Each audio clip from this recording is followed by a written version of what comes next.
Hello students, welcome back. Students, recently we were discussing about leadership style, and till now we have discussed about two major styles of leadership, that is autocratic leadership style and second one is democratic leadership style. Autocratic leadership style में हमने आपको बताया था कि it refers to the style in which all the decisions are taken by leader himself without being consult to other. वो style जिसमें जो भी डिसीजन होते हैं बिजनेस के अंदर वो सारे के सारे डिसीजन लीडर अपने बिहाफ पर खुद ही लेता है. इसमें किसी भी सबॉर्डिनेट से, किसी एम्प्लॉय से किसी प्रकार का कोई ओपिनियन नहीं ले आता है, उनसे कोई कंसल्ट नहीं आता. लीडर अपने आप में उसमें एक वन मैन शो के रूप में कंसिडर किया जाता है. और सेकंड हमने डिस्कस किया था आपसे, that is democratic leadership style, जिसे हम कहते हैं कि लोकतांत्रिक नेतृत्व शैली, जिसके अंतर्गत डिसीजन जो भी ले जाते हैं वो लीडर के थ्रू ही लिए जाते हैं. बट लीडर कोई भी डिसीजन लेने से पहले अपने सबॉर्डिनेट से, अपनी टीम से उन इश्यूज़ को डिस्कस करता है. जो भी मेजर पॉइंट्स हैं उनको डिस्कस किया जाता है और सभी एम्प्लॉयज़ में या फिर हम बोलते हैं एक लीडर के द्वारा अपनी टीम में जो भी सबॉर्डिनेट्स हैं उनसे डिस्कशन करने के बाद ही कोई एक फाइनल डिसीजन जो होता है वो लीडर के थ्रू लिया जाता है. उसे हमने नाम दिया था डेमोक्रेटिक लीडरशिप स्टाइल या participative leadership style. Students, third आता है आपका लीडरशिप स्टाइल के अंदर, that is laces faire leadership style. Laces fair का लीडरशिप स्टाइल को एक दूसरा नाम भी होता है जिसे हम बोलते हैं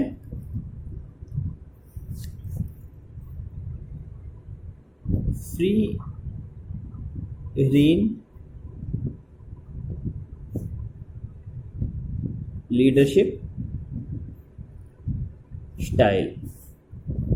free rein leadership style, free rein leadership style या laissez faire leadership style. Free rein leadership style होती क्या है, इसको समझाने से पहले एक डायग्राम ड्रॉ कर रहा हूँ मैं आपके सामने. That is here L refers to leader, S1, S2, S3 और S4. Here S1, S2, S3 और S4 represent subordinates under a leader. तो इस स्टाइल को अगर मैं डायग्रामेटिकली रिप्रेजेंट करूं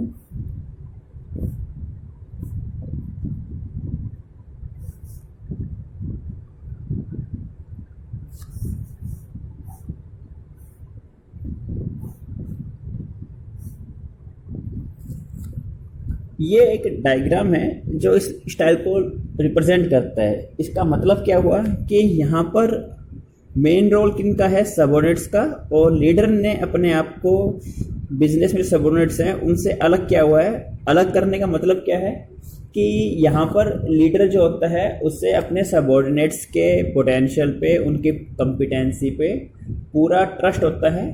तो लीडर जो होता है वो डिसीजन मेकिंग जो अथॉरिटी है वो अपने सबॉर्डिनेट्स को ट्रांसफ़र कर देता है कि हमारे जो सबॉर्डिनेट्स हैं वो क्वाइट कॉम्पिटेंट है और जो भी डिसीजन लेंगे उनकी रिस्पॉन्सिबिलिटी जो है उसको वो बियर कर सकते हैं. तो इस नाते जो भी डिसीजन मेकिंग प्रोसेस से लीडर अपने आप को अलग कर लेता है. जो भी डिसीजन है वो डिसीजन लेने की सारी अथॉरिटी सबॉर्डिनेट्स में ही ट्रांसफ़र कर जाती है. सबॉर्डिनेट्स जो हैं आपस में विचार विमर्श करके अपने बिहाफ पर ही बिजनेस के डिसीजन लेते हैं.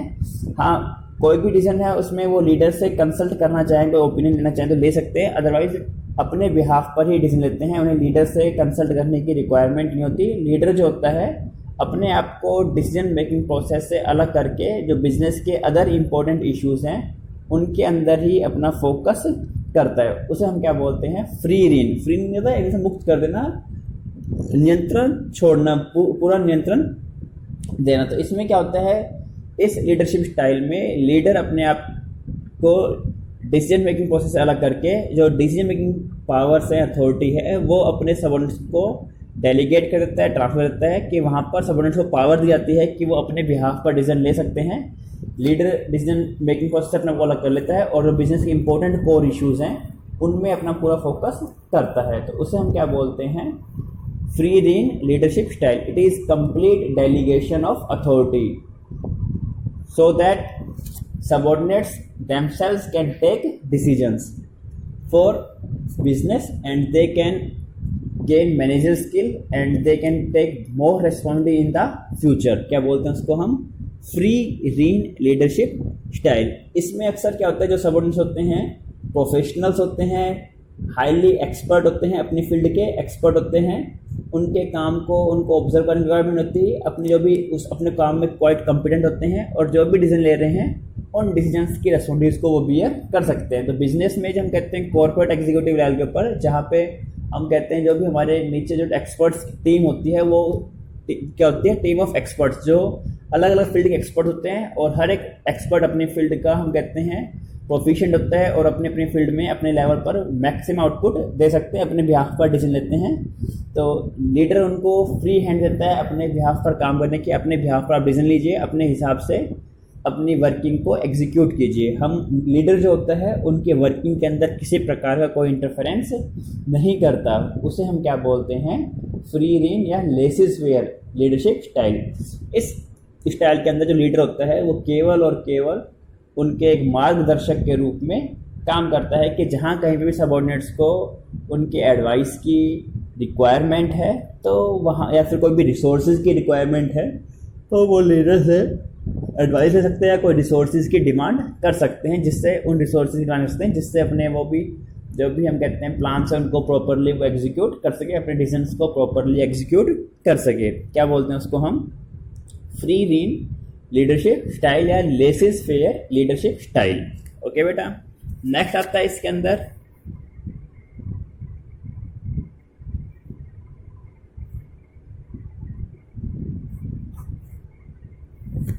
Advantages of free rein leadership style. इस स्टाइल के क्या मेन बेनिफिट्स हैं, मेरिट्स हैं. तो सबसे पहले क्या होता है, बूस्ट मोरल ऑफ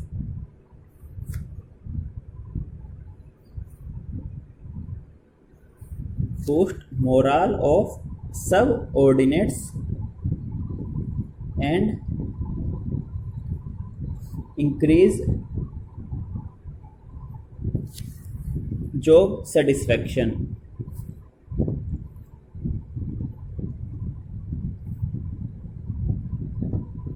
जब बिजनेस में डिसीजन मेकिंग पावर जो है वो एम्प्लॉयज़ को सबऑर्डिनेट्स को ट्रांसफ़र कर जाती है, तो इससे जो सबऑर्डिनेट होते हैं उनका मनोबल बढ़ता है, उन्हें लगता है कि मैनेजमेंट के द्वारा हम पर इतना भरोसा किया जा रहा है, हमें ही डिसीजन मेकिंग पावर ट्रांसफ़र कर दी गई है, इतना हमारी मैनेजमेंट हमारे ऊपर ट्रस्ट कर रही है. तो इससे उनका मनोबल बहुत ऊंचे स्तर पर हो जाता है और बिजनेस के लिए, जॉब के लिए, उनके जॉब सेटिस्फैक्शन के लेवल में काफ़ी ज़्यादा बढ़ोतरी होती है. Second one is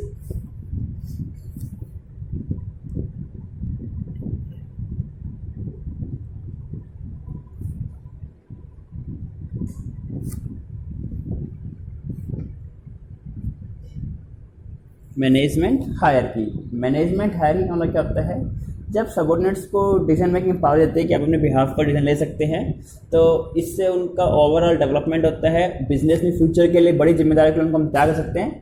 in case future में जब हमारे सीनियर मैनेजर्स हैं वो रिटायर होते हैं, तो जो सबऑर्डिनेट्स को डिसीजन मेकिंग पावर दी हुई है वो धीरे धीरे अपनी जिम्मेदारी को संभालने के लायक हो जाते हैं. तो भविष्य में मैनेजर्स के सीनियर मैनेजर रिटायर के बाद उस जो पोजीशन के ऊपर उनको ईजिली शिफ्ट किया सकता है, भविष्य में बड़ी जिम्मेदारियों के लिए उनको तैयार किया जा सकता है. Third, reduce workload of leader. जब डिसीजन मेकिंग पावर सबऑर्डिनेट्स को ट्रांसफर कर देता है तो उसका जो खुद का वर्कलोड है वो काफ़ी ज़्यादा कम हो जाता है, जिससे वो अपना पूरा फोकस जो अदर इम्पोर्टेंट इश्यूज़ हैं उनमें अपना पूरा फोकस वो कर सकता है. तो उससे क्या होता है, जो लीडर है उसका वर्कलोड कम होने से अपने आप को वो जो बिजनेस के मेजर इश्यूज़ हैं, बिजनेस की पॉलिसी रिलेटेड, बिजनेस के ऑब्जेक्टिव या आउटर वर्ल्ड से बिजनेस की कैसे गुड रिलेशन मेंटेन किया जाए, इन इम्पोर्टेंट इश्यूज़ के ऊपर अपना पूरा फोकस कर सकता है.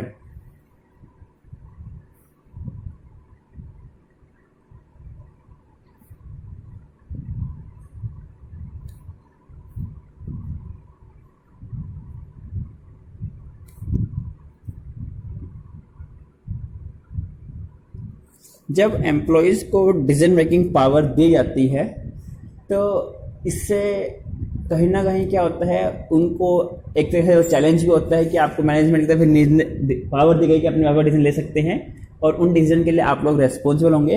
अपने आप को प्रूव करने के लिए जो हमारे सबऑर्डिनेट्स होते हैं पूरे जी जान से काम करते हैं ताकि अपने आप को प्रूव कर सके और उसमें अपने जो बिजनेस के रिसोर्सेज है उनका हम मैक्सिमम या ऑप्टिमम यूटिलाइजेशन जो है वो अचीव कर सकते हैं। और इससे क्या होता है, सबऑर्डिनेट्स जो होते हैं उनका भी एक ओवरऑल डेवलपमेंट बिजनेस में पॉसिबल हो जाता है और बिजनेस में जो लेबर टर्नओवर रेट है या एम्प्लॉयज़ की एब्सेंटिज्म रेट्स है उस पर काफ़ी हद तक लगाम लगती है। नेक्स्ट कॉन्सेप्ट आता है इसके अंदर डिसएडवांटेजेस।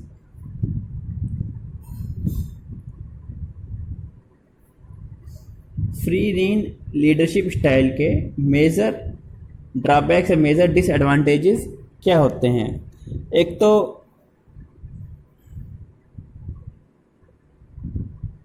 रिड्यूस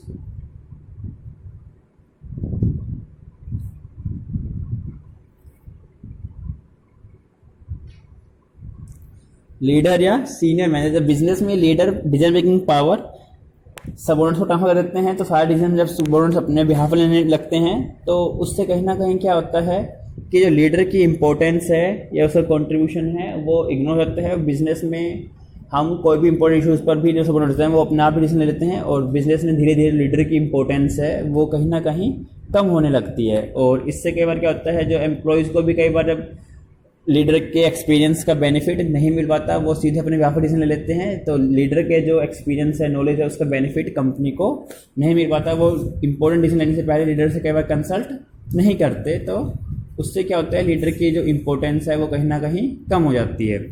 कई बार क्या होता है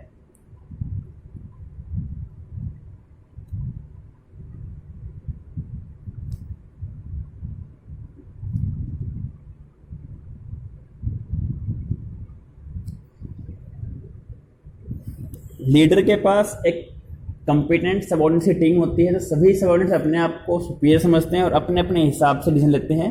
तो कई बार उनके द्वारा जो भी डिसीजन लिए जाते हैं वो म्यूचुअली आपस में कन्फ्लिक्ट करते हैं। दो सबऑर्डिनेट दोनों के अलग अलग डिसीजन लिए गए हैं और वो दोनों डिसीजन जो होते हैं वो कई बार बिजनेस में अलग अलग डायरेक्शन में मूव करते हैं, जिससे बिजनेस के जो ओवरऑल ऑब्जेक्टिव्स है, कॉमन ऑब्जेक्टिव्स है वो अफेक्ट होते हैं और जो सबऑर्डिनेट होते हैं उनके बीच में कन्फ्लिक्ट्स इंक्रीज होते हैं।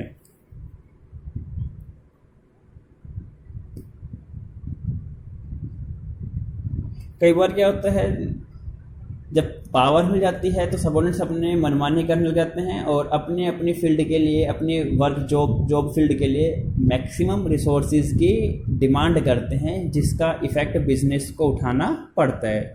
सो these are some minor limitation of free rein leadership style. Next होता है इसकी सूटेबिलिटी क्या है, किन केसेस में ये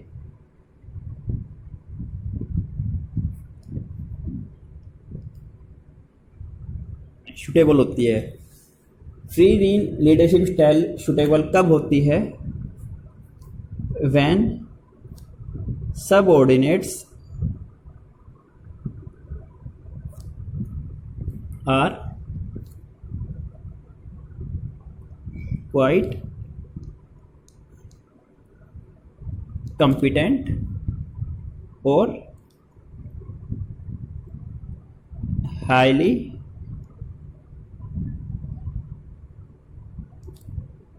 knowledgeable or experienced। जब सबऑर्डिनेट्स जो होते हैं वो अपनी फील्ड के अंदर हाईली काफ़ी कॉम्पिटेंट हो और काफ़ी नॉलेज और एक्सपीरियंस रखते हो, उस केस में क्या है कि उनको हम डिसीजन मेकिंग पावर दे सकते हैं कि हमें पता है कि काफ़ी कॉम्पिटेंट है, अपनी फील्ड की पूरी नॉलेज रखते हैं और उस फील्ड में उनको काफ़ी ज़्यादा एक्सपीरियंस भी है, तो उन्हें हमें पता नहीं क्या करना है, वो खुद अच्छी तरीके से जानते हैं कि क्या काम कैसे करना है। और when subordinates are ready to bear the responsibility of their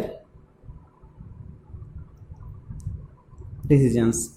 जब सबॉर्डिनेट्स हाईली मोटिवेट होते हैं और जो उनके द्वारा जो भी डिसीजन लिए जा रहे हैं बिजनेस में, उनके द्वारा जो भी डिसीजन लिए गए हैं उन डिसीजंस की रेस्पॉन्सिबिलिटी, उनकी अकाउंटेबिलिटी वो बियर करने को तैयार होते हैं। उस केस में लीडर उनको फ्री हैंड दे सकता है कि अपने बिहाफ पर डिसीजन लीजिए, अपने हिसाब से अपनी जो भी जॉब फील्ड है, अपनी जो भी जॉब पोजीशन है उसको ऑपरेट कीजिए। तो उसे हम क्या बोलते हैं? Free rein leadership style. So students, these are major styles of leadership, that is autocratic leadership style, democratic leadership style and free rein leadership style.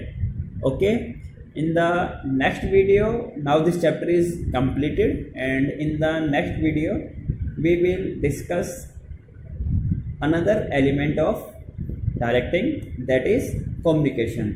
Till then, goodbye.